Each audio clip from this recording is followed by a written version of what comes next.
Okay, Chapter 18, Introduction to Managerial Accounting, Part 3. Okay, we just finished a big hunk here, all these classifications of costs, and this is a big piece of what you need to learn for the chapter. This is more of a discussion here on sustainable activities, but it's interesting. It's actually the stuff that I'm interested in. And this last piece then is financial statements for manufacturing business. And this is new for you, okay? A balance sheet you've seen before, income statement you've seen before, but the statement of cost of goods manufactured is a major effort for this chapter, okay? So sustainability for a business, like, the regular definition of it is to satisfy the needs of today without compromising the needs for the future. And it's for a business, it's attempting to operate a business to maximize profits with today's needs while attempting to preserve the environment, economy, and needs of future generations. So sustainability practices acknowledge that a company's long-term success requires continued availability of natural resources and a productive social environment. And you can see what's happened today. Demonstrations are not a productive social environment. So there'll definitely be some societal changes that will look into all this. Sustainability is actually good business, and you'd be surprised at how well the stock funds do that focus on sustainable businesses. And the reason why is because there's less risk. Okay, like there's risk with climate change. There's risk with sea level rise. We'll be lucky if we'll be able to get homeowners insurance eventually in Florida because most of us are pretty low. So sustainable business activities, here are some examples. Like for agriculture, you want farming techniques and ranching that do not damage or disrupt the environment. Okay, and some of the examples are mixed farming, crop rotation, multiple cropping. For us in Florida, we want farming techniques that don't include runoff that damage the estuary in the fishing industry. All right, that's a major problem for us in Florida. For energy, generating energy with little or no pollution. So wind turbines, solar power are all preferable to electric generation, okay, using coal for sure. So energy is really a tricky one because we sure use a lot of it, and I can't imagine myself without electricity. Engineering and construction, but I do like the idea of Tesla. That's one company that all of you guys seem to be interested in. Engineering construction, to design and construct a building that's highly efficient in using natural resources while minimizing pollution. So we use recycled building materials, high efficiency heating and cooling systems, and renewable energy generation to do that. Okay, so that's neat. And what's the name of those buildings? They're called LEED certified, LEED, and you can get gold, silver, and bronze certified building just based on the way you designed it and where you sourced your materials. USF has several buildings like that. Transportation, using transportation methods that result in little pollution and have a minimal impact on the environment. And not only that, what you want to do is live near where you work. This idea of being on the road for an hour a day, commuting to and from work is insane. And what we need, particularly in Tampa, is expanded public transportation systems, green vehicles, biofuel-powered vehicles. Well, all those are this is all good business, all good things. Waste minimization, like, what is it? The 3 R's. It's recycle, reuse, and there's another R. But use recycling and reuse practices that reduce the amount of waste just in landfills. Okay, we've really got a finite amount of space and a finite amount of natural resources and water. You wouldn't know it by the way we use it, but those are just facts. Curbside recycling collection, composting is great. Reusable products like water bottles are insane. Everybody should be carrying their own water bottle, and we should have nice filtered water in our building with very clean air. We'll see how that goes. Now, eco-efficiency measures in managerial accounting. Sustainability information can provide feedback to guide a company's strategic and operational decision making. So these are long-term decisions. And managers use this information to increase revenue, control costs, and allocate resources efficiently. All those things. There's just a couple more here on this, and then we'll look at the statements. So EcoEfficiency measures are a form of managerial accounting information that help managers evaluate the savings generated by using fewer natural resources in a company's operation. And there's actually, like we've got a Financial Accounting Standards Board, there is a Sustainability Accounting Standards Board, SASB, organized in 2011 to help develop accounting standards that help companies report decision-useful sustainability information to external financial statement users. So that's still a fight. It's still not required information, although it would be really good for shareholders to know. So that's kind of an active debate right now in accounting. There's a lot of information out there too, you'd be surprised. Like take a look at the deltas. Go to Delta, just Google Delta and sustainability, and they've got an amazing sustainability report. It's really something because airlines, I think, are something like maybe 2% of all the carbon in the atmosphere come from airlines. So there's a lot of pressure on them to improve their operation with jet fuel, And here's some more. So some of the measures: energy efficiency, material use efficiency, fuel, and then waste. All right, so what these all are like inputs and outputs of a system. That's how to think about it. So the energy and materials are both inputs.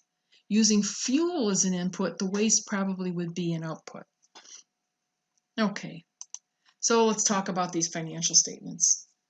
You're just going to love this. The retained earnings and cash flow statements for manufacturing are similar to those for service and merchandising business.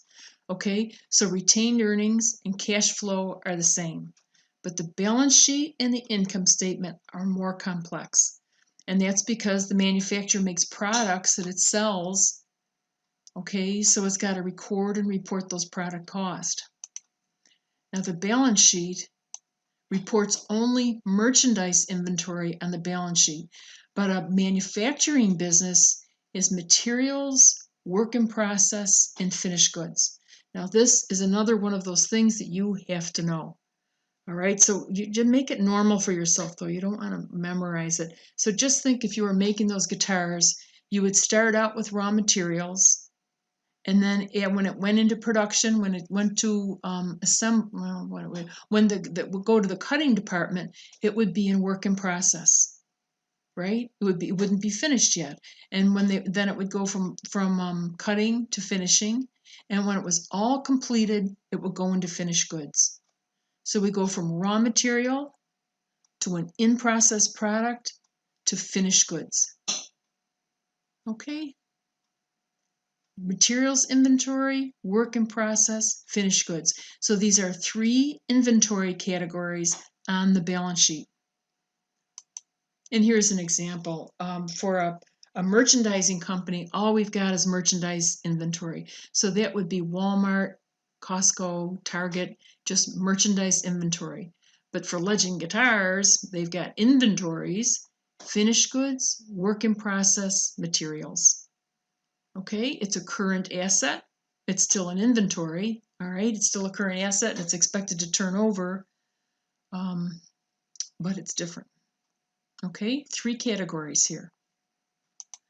Now, the income statement for merchandising and manufacturing differ primarily in how they do cost of goods sold, or cost of merchandise available for sale and sold. So let's take a look at that. This actually isn't as bad as it could be. Well, it gets bad later. Okay, so on the income statement for merchandiser, we had beginning merchandise plus purchases would give us merchandise available for sale, less ending merchandise inventory is cost of goods sold. Okay, now for a manufacturing business, we've got beginning finished goods inventory. It starts out with, don't forget, we're just on the income statement, so we're starting out with finished goods. Raw materials and work in process is not here. Those are only on the balance sheet. So beginning finished goods plus everything we've manufactured gives us goods available for sale. Less ending finished goods is cost of goods sold. Okay? So a merchandising business purchases merchandise that's ready for resale. And the total cost of merchandise available for sale would be the beginning inventory plus purchases is merchandise available. We'll have to do some nice straightforward exercises so you can see this and get used to it. The cost of merchandise sold would be the merchandise available for sale minus the ending is what was sold. All right. Now for manufacturing business, it's slightly different. It makes the product it sells. So it makes it using direct materials, direct labor, and overhead. And the total cost of making products that are available for sale during the period is called cost of goods manufactured. All right, so let's look at how we're going to calculate that. The total cost of making products that are available for sale during the period is cost of goods manufactured. Okay, the cost of finished goods available is beginning finished goods plus everything I manufactured is what's available. And then I can take my available, subtract ending finished goods inventory, and that is cost of goods sold. So cost of goods manufactured is required to determine the cost of goods sold and thus to prepare the income statement. So the cost of goods manufactured is often determined by preparing this schedule. They're calling it a statement of cost of goods manufactured, either that, a statement or a schedule. And here's your problem. All right, this is what we've got to make sure that we get this straight in our head. We're going to start out with beginning work in process. And then we add materials, right?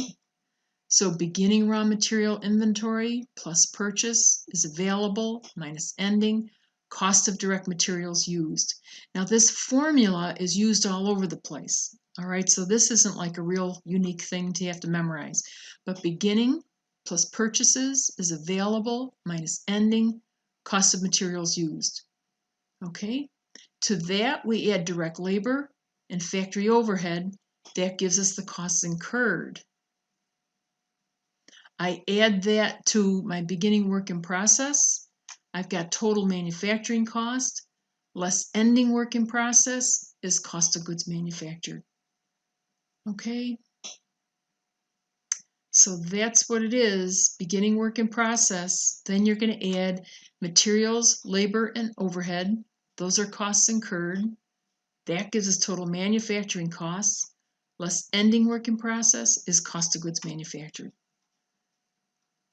Okay, too bad we're not in class and I can't see your face, but we'll have to talk about it when we do have class, okay, so you can get this all straight.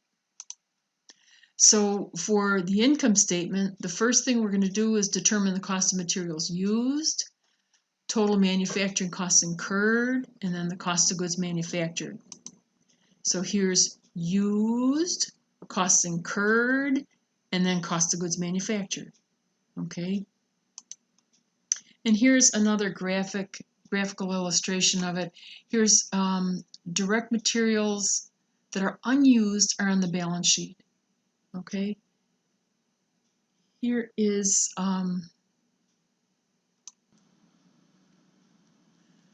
so direct materials, direct labor, and factory overhead are all go into manufacturing, into the manufacturing process. The unfinished goods go into work in process inventory, and the finished goods go into finished goods inventory. Okay, so the balance sheet will have materials inventory, work in process inventory, and finished goods inventory. Excuse me. Once it's been sold, it goes into cost of goods sold. Okay. Now here's a full income statement for 2 years from, oh, that's an interesting thing, from 2018, I don't know, for 1 year, from January 1st to 12/31. And there's the beginning and ending balance of work in process, material, work in process, and finished goods. So those are the beginning and ending inventory balances. and then the costs incurred, and here are your expenses. And what they're going to do is take this data and turn it into an income statement. So here we have the income statement for a manufacturing business. First of all, figure out your materials that were used, get your cost of direct materials used. Then the costs incurred would be that direct materials plus labor and overhead. Then the costs incurred get added to beginning work in process inventory. Subtract ending work in process inventory gives us cost of goods manufactured. And this is the big number, okay? Cost of goods manufactured. That is in a lot of different problems. So we will work a lot of problems to get this something that you really understand. And it just takes repetition, you know. And here's our Legend guitars. There is their income statement. So it starts out here with finished goods, okay? Adds cost of goods manufactured. So this great big schedule results in this number that plugs into the income statement, okay? That gives us cost of goods available for sale, less ending is cost of goods sold, okay? These are all of our product costs up here on the top, and these are period costs down on the bottom. Selling expenses and administrative expenses. Okay, so here is a bunch of have this PowerPoint to work on. Here are the, this might be in the book, but this is all the information for the month with materials used, then direct labor and overhead. So these are all the costs that were added to the process. I'd add that to beginning work in process inventory. Minus ending work in process inventory would be cost of goods manufactured. Okay, so here is the solution to it there. All right, so you can take a look at this and we'll work a lot of problems together. I wish we had a full week to work on it. That would be really nice. This is a pretty condensed way to learn this material. Okay, good luck.